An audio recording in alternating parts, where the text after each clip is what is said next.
Sir నమస్కారం sir. నమస్తే. Sir Vijayasai Reddy గారికి అండ్ జగన్మోహన్ రెడ్డి గారికి ఒక చిన్న మాటల యుద్ధం అయితే మొదలైపోయింది సార్. అంటే నిన్న జగన్మోహన్ రెడ్డి గారు ఈయన రాజకీయ సన్యాసం గురించి మాట్లాడుతూ క్యారెక్టర్ ఉండాలి, విశ్వసనీయత ఉండాలి అంటూ కామెంట్స్ చేశారు. అది ఎవరికైనా సరే, వెళ్ళిపోయిన ముగ్గురికి అండ్ విజయసాయి రెడ్డి గారికైనా సరే అని చెప్పేసి అన్నారు. దీని పట్ల ఇప్పుడు ఈయన కౌంటర్ వేశారు విజయసాయి రెడ్డి. క్యారెక్టరు, విశ్వసనీయత, విలువలు ఇవన్నీ ఉన్నాయి కాబట్టి రాజకీయాలన్నింటినీ పక్కన పెట్టి బయటకు వచ్చేసారని చెప్పేసి ఆయన ఒక కౌంటర్ వేశారు. సో వీళ్ళిద్దరి మధ్య అయితే ఒక వివాదం ఇప్పుడు స్టార్ట్ అయిందని అనుకోవచ్చు సార్. మీరేం చెప్తారు వాళ్ళ కామెంట్స్ పైన? అంటే నాయకుడి మీద నమ్మకం ఉండాలి, నాయకత్వం మీద నమ్మకం ఉండాలి, అలా వెళ్ళిపోవాలి అనేది జగన్మోహన్ రెడ్డి గారు స్పష్టంగానే చెప్పాడు. చెప్పి ఆ నమ్మకం లేకపోవడం వల్ల వీళ్ళందరూ వెళ్ళిపోతున్నారు, ఇంక్లూడింగ్ విజయసాయి రెడ్డి. అంటే రాజ్యసభ నుంచి బయటకు వచ్చిన వాళ్ళందరూ అలాగే వెళ్ళిపోయిన వాళ్ళు అని ఒక జనరల్ కేటగిరీలో కట్టేశాడు ఆయన. అయితే విజయసాయి రెడ్డి గొడవ ఏంటంటే మిగిలిన వాళ్ళందరూ రాజకీయ సన్యాసం తీసుకోవాలి, మిగిలిన వాళ్ళందరూ రాజీనామాలు చేశారు, వేరే పార్టీల్లో చేరే ప్రయత్నాల్లో ఉన్నారు, చేరారు కూడా. కానీ నేను అలా చేయలేదు కదా, నేను నీ పార్టీనే కాదు అసలు రాజకీయాలనే వదిలేశాయి, నన్ను ఆ కేటగిరీలో ఎలా కట్టేస్తావు అనేది ఈయన గొడవ, విజయసాయి రెడ్డి గొడవ. అయితే జగన్ చెప్పినట్టుగా అలా ఉండటం సాధ్యమా అంటే, నాయకుడిని గుడ్డిగా నమ్మి, నాయకత్వాన్ని గుడ్డిగా నమ్మే పరిస్థితి ఎలా ఉంటుంది ఏ పార్టీలోనైనా? ఆ విశ్వసనీయత అనే పదంలోనే కొంత గందరగోళం ఉంది. అంటే ఏ పార్టీ అయినా డెమోక్రటిక్గా ఫంక్షన్ అవ్వాలి, నాయకత్వాన్ని గుడ్డిగా నమ్మి వారు చెప్పింది చేసుకుంటూ వెళ్ళిపోవటం కాదు జరగవలసింది. కొన్ని సందర్భాల్లో క్యాడర్ మాట నాయకుడు వినాల్సినటువంటి సందర్భం కూడా ఉంటుంది డెమోక్రటిక్ ఏరియాలో. అందుకని సమిష్టి కృషిగానే ఉంటుంది, ఒకరిని గుడ్డిగా అనుసరించడం అనేది ఉండదు. విశ్వసనీయత అనేది దాని సెన్స్ వేరు, ఆయన వాడిన సెన్స్ వేరు. అందుకని జగన్మోహన్ రెడ్డే గందరగోళంలో ఉన్నాడు. జగన్మోహన్ రెడ్డి ఆ సెన్స్ సీరియస్గా వీళ్ళెవరూ మాట్లాడట్లేదు. కానీ నమ్మకం ఉండి తీరాలి, నాయకుడిని నమ్ముకునే పరిస్థితిలో మీరు లేరు, వెళ్ళిపోయారు అనటం అంటే ఆల్రెడీ ఒక ముద్ర ఉంది ఆయన మీద. ఇది రాయలసీమ ఫ్యాక్షన్ ఆలోచన విధానము అని. అంటే ఫ్యాక్షన్లో లీడర్ ఆదేశిస్తాడు, క్యాడర్ పాటిస్తారు. కత్తి చేతికిచ్చి బలానా వాడిని నరికేయమంటే వాడితో నీకు సంబంధాలు ఉన్నాయా లేవా అన్నది కాదు క్వశ్చన్. ఇక్కడ నాయకుడు ఆదేశించిన తర్వాత అది జరిగిపోవాలి అన్న సెన్స్లో మాట్లాడుతున్నాడు ఆయన అని ఇంకా ఎవరు నోరు తెరవలేదు. అక్కడ వరకు ఆయన సేఫే. అందుకని అది తొందరపాటు మాట. అంటే రాజకీయ విభేదాలు అనేవి ఖచ్చితంగా ఉంటాయి.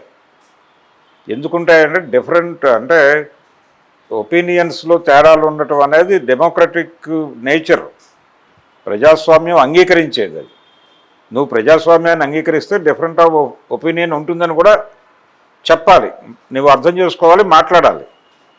అసలు అలా డిఫరెంట్ ఆఫ్ ఒపీనియన్ ఉండటమే తప్పు అని మాట్లాడితే ఎలాగా? అది ప్రజాస్వామ్యానికి వ్యతిరేకమైనటువంటి స్టేట్మెంట్ కదా.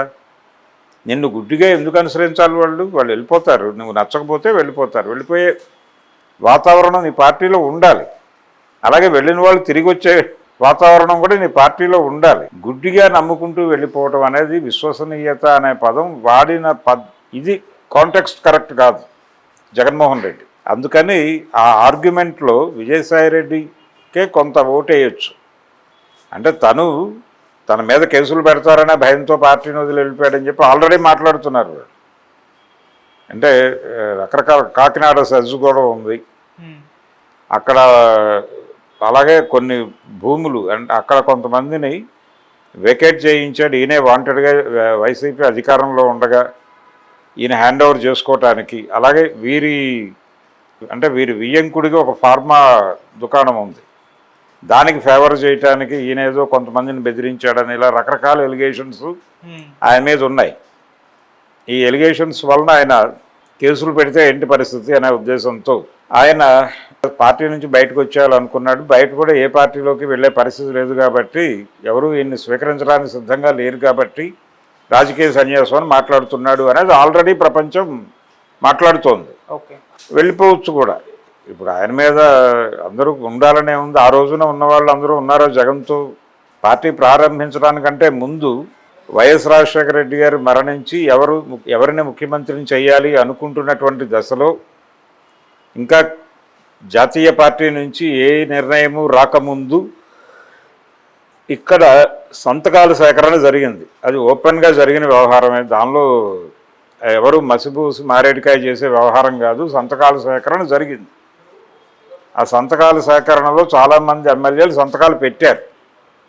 ఆ పెట్టిన వాళ్ళందరూ ఇప్పుడు నీతో ఉన్నారా? ఆ తర్వాత నువ్వు పార్టీ పెట్టినప్పుడు నీతో ఉన్న వాళ్ళందరూ ఇప్పటికీ నీతో ఉన్నారా? ట్రావెల్ అవుతున్నారా? ఎంతమంది వెళ్ళిపోలేదు? వెళ్ళిపోయిన వాళ్ళందరూ విశ్వసనీయత లేని వాళ్ళు అనుకోగలమా? బయట పార్టీ నుంచి మీ పార్టీలో చేరిన వాళ్ళు ఎంతమంది ఉన్నారు? వాళ్ళందరూ మీ మీద విశ్వసనీయత సడన్గా పుట్టడానికి కారణాలు ఏంటి? ఇలాంటి 100 ప్రశ్నలు వస్తాయి. అందుకని ప్రజాస్వామ్యం అనగా ఏమి అనేది ముందు ఆయన అర్థం చేసుకోవాలి. అర్థం చేసుకుని కొంచెం మనం మాట్లాడే భాష అయినా మనం చేసే పని డెమోక్రటిక్గా ఉండకపోవచ్చు, అది వేరే గొడవ. కనీసం మాట్లాడే మాటలైనా డెమోక్రటిక్గా ఉండాలి కదా. కొంచెం ఆ డ్రామా నేర్చుకోవాలి ఆయన. ఇప్పటికీ మూసధోరణిలో వెళ్తున్నాడు. నా పార్టీ ఉంది అంటే దేవుడి దీవెనలు ప్రజల ఆశీస్సులు అన్నాడు ఆయన. దేవుడి దీవెనలు ప్రజల ఆశీస్సులు ఏం మాట్లాడతాడు ఆయన? మీ ప్రాక్టీస్ మిమ్మల్ని నిలబెడుతుంది. ప్రజాక్షేత్రంలో మీరు చేసేటువంటి పని ద్వారానే మీరు ప్రజల హృదయాలు గెలుచుకోగలుగుతారు. ఇంట్లో కూర్చుని అంతా దేవుడి దయ అనుకుంటే గెలవరు. అది తెలుసుకోవాలి ఆయన. అందుకని జగన్మోహన్ రెడ్డి వీళ్ళని ఏదో అనేశాడు అంటే తన్ని తాను కాపాడుకోవడం కోసం ఆ మాట వాడాడు, కానీ ఆయనకి తెలుసు విశ్వసనీయత అనేది ఊరికేనే చెప్పాడు అంతే. అది కొంచెం కంటి తుడుపు చర్య, అంత క్యాడర్ మొరైల్ దెబ్బతినకుండా కార్యకర్తల మనోస్థైర్యం నిలబెట్టడంలో భాగంగా ఆయన వెళ్ళిపోయిన వాళ్ళ మీద ఒక ముద్ర వేశాడు. ఆ ముద్ర కామన్గానే వెయ్యాలి. ఇక్కడ రాజకీయ సన్యాసం తీసుకున్న వాళ్ళని క్షమించటము, వేరే పార్టీలో చేరిన వాళ్ళని మాత్రమే టార్గెట్ చేయాలి అనేటువంటి పరిస్థితి ఉండదు. ఎందుకంటే క్యాడర్కి నాయకుడు బలంగా ఉన్నాడు అనేటువంటి ఒక ఇంప్రెషన్ ఇవ్వటం అనేది ముఖ్యమైపోయి ఆయన ఈ బ్రాండింగ్ ప్రోగ్రాం మొదలుపెట్టాడు. దాన్ని అర్థం చేసుకోవాలి విజయసాయి రెడ్డి గారు. అర్థం చేసుకుని నిజంగానే సన్యాసం తీసుకుని ఉంటే, ఆయన రాజకీయ సన్యాసం తీసుకుని ఉంటే రిప్లై ఇవ్వాల్సిన అవసరం లేదు. జగన్మోహన్ రెడ్డికి రిప్లై ఇవ్వాల్సిన అవసరం లేదు, కానీ ఇచ్చాడంటే ఆయన స్టిల్ పాలిటిక్స్లో ఉన్నట్టుగానే చూడాలి. ఎవరు రాజకీయ సన్యాసం అనే మాట ఉండదు. ఈ ప్రపంచంలో బతుకుతున్న వాళ్ళందరికీ రాజకీయ స్పృహ ఉంటుంది. రాజకీయం అనేది ప్రాథమిక హక్కు. ఎందుకంటే మన జీవితాలు రోజువారీ రాజకీయాలతోనే ముడిపడి ఉన్నాయి ప్రతి ఒక్కరిది. 4 ఏళ్ళు వచ్చినటువంటి ప్రపంచం తెలిసినటువంటి బిడ్డ దగ్గర నుంచి కన్ను మూసి కాటికి చేరే వరకు రాజకీయాల మీదే కదా మన ప్రయాణం. మనమే కదా నిర్ణయాలు తీసుకోవాల్సింది, ఎవరిని ఉంచాలో ఎవరిని తీసేయాలో. మరి అలాంటి ప్రజలకు రాజకీయాలు ఉండకూడదంటే ఎట్లా? ప్రతి మనిషికి రాజకీయం అవసరం, అది ప్రాథమిక హక్కుగా మార్చాలి. రాజకీయ సన్యాసం ఏమిటి మధ్యలో? అదొక కన్ఫ్యూజ్డ్ స్టేట్మెంట్. అందుకని ఎవరూ రాజకీయాలకు అతీతంగా ఉండరు. విజయసాయి రెడ్డి కూడా ఉండలేడు. ఆ ఉండలేకే రియాక్ట్ అయ్యాడు. నేను వేరే పార్టీలో చేరలేదు కదా, సన్యాసం తీసుకున్నాను, నన్ను ఎలా కామెంట్ చేస్తావు అన్నాడే. అది ఆయన గొడవ, ఆయన గందరగోళం. ఆయనకు ఉండాల్సిన గందరగోళం ఆయనకుంది, వీరికి ఉండాల్సిన గందరగోళం వీరికి ఉంది. ఈ గందరగోళపు ప్రకటనల మధ్య ప్రజలు అంటే బిట్వీన్ ది లైన్స్ మనం ఇంకేం మాట్లాడవచ్చు అని చెప్పి ప్రతిపక్షాలు వెతుక్కుని మాట్లాడేస్తాయి.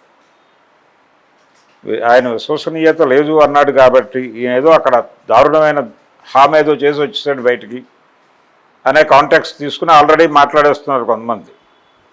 ఇంకొంతమంది ఆయన వాంటెడ్గానే కొంతమందిని టార్గెట్ చేశాడు. దీని వెనకాల ఆ రోజుల్లో ఈయన పార్టీలో ఉన్న రోజుల్లో ఈయన వ్యతిరేక వర్గం ఒకటి ఉంది అక్కడ, సజ్జల రామకృష్ణారెడ్డి వర్గం. వాళ్ళు టార్గెట్ చేసి తుపాకీ జగన్మోహన్ రెడ్డికి భుజం మీద పెట్టి కాల్ చేశారు ఇతన్ని అని మాట్లాడేస్తున్నారు.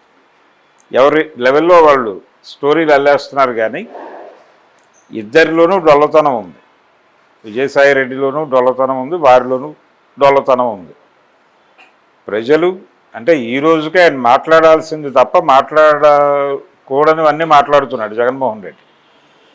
తెలుగుదేశం చంద్రబాబును టార్గెట్ చేస్తున్నాడు, కానీ ఆంధ్రప్రదేశ్లో అధికారంలో ఉన్నటువంటి ఎన్డీఏ కూటమి గురించి, ఎన్డీఏ కూటమి అనే పదం ఆయన నోట్లోంచి ఎప్పుడు బయటకు రావాలి. సో ప్రజలు ఎలా నమ్ముతారు? ఆయన విశ్వసనీయత ఏమిటి? నీకు ప్రతిపక్షం ఎందుకు ఇవ్వాలని మొండి పట్టుదలలో ఉన్నావు నువ్వు. నీకు ప్రతిపక్ష నాయకుడికి ఇచ్చేంత, అంటే ప్రధాన ప్రతిపక్ష నాయకుడికి ఇచ్చేంత మైక్ స్పేసు నీకు ఇవ్వరేమో అని చెప్పి నువ్వు అసెంబ్లీకి వెళ్ళవు. ఇచ్చిన మైక్ స్పేస్ను వాడుకుని నువ్వేం చేయగలవో అది చేయాలి కదా. నీకు అసెంబ్లీకి వెళ్ళే ఉద్దేశం లేనప్పుడు శాసనసభ్యత్వాలకు రాజీనామాలు చేయాలి. అది చెయ్యవు మళ్ళీ. అప్పుడు నీకు ఓటేసిన ప్రజలు ఏమైపోవాలి? ప్రజల పట్ల మీకు విశ్వసనీయత ఉంటే మీరు అసెంబ్లీకి వెళ్ళాలి కదా. అసెంబ్లీకి వెళ్ళి దెబ్బలాడు. నీకు ప్రధాన ప్రతిపక్షం ఇవ్వాలి అనే అంశం మీద కూడా అక్కడే దెబ్బలాడు. నువ్వు యుద్ధ రంగాన్ని వదిలేసి బయట ఎక్కడో గాలిలో కత్తి తిప్పితే అలాగా. అంచేత విజయసాయిరెడ్డికి విశ్వసనీయత ఉందా లేదా అన్నదానికంటే కూడా జగన్మోహన్ రెడ్డికి ప్రజల పట్ల విశ్వసనీయత ఉందా లేదా అనేది చూడాలి. సో ఇంత రాజకీయ గందరగోళం మధ్య నడుపుతున్నారు డ్రామాని. ఏ ప్రయోజనాల కోసం నడుపుతున్నారు అంటే తన ఓటమిని నుంచి, తన ఓటమి తన తప్పు కాదు అని చెప్పుకునే ప్రయత్నం చేస్తున్నాడు ఆయన. అవతల వాళ్ళ వ్యూహరచన దురంధత కూడా ఈయన ఓటమికి కారణమే. ఓకే, జగన్మోహన్ రెడ్డి ఓడిపోవటం గురించి అది పార్లమెంట్లో కూడా చర్చ జరిగిపోయింది కదా. అంటే యాంత్రిక తాంత్రిక విజయము, కూటమి విజయము అని రాహుల్ గాంధీ మాట్లాడగలుగుతున్నాడు, కానీ జగన్మోహన్ రెడ్డి ఓపెన్గా మాట్లాడే పరిస్థితుల్లో లేడు. ఇది దౌర్భాగ్యం. అందుకని కొంచెం ఆ ధైర్యాన్ని కూడగట్టుకుని జనాల స్థైర్యాన్ని నిలబెట్టేలాగా తన నడక ఉండాలి. అలా మార్చుకోవాలి. తను మాట్లాడుతున్న మాటల్లో కూడా చాలా గందరగోళం ఉంది. ఆ గందరగోళం నుంచి బయటకు వచ్చి స్పెసిఫిక్ పాయింట్స్ మీద మాట్లాడాలి. ఆయన మాట్లాడగలిగితే ఈ 11 స్థానాల నుంచి ఆయన మళ్ళీ 151 స్థానాలకు ఎగబాకేటువంటి ఛాన్సెస్ ఉంటాయి.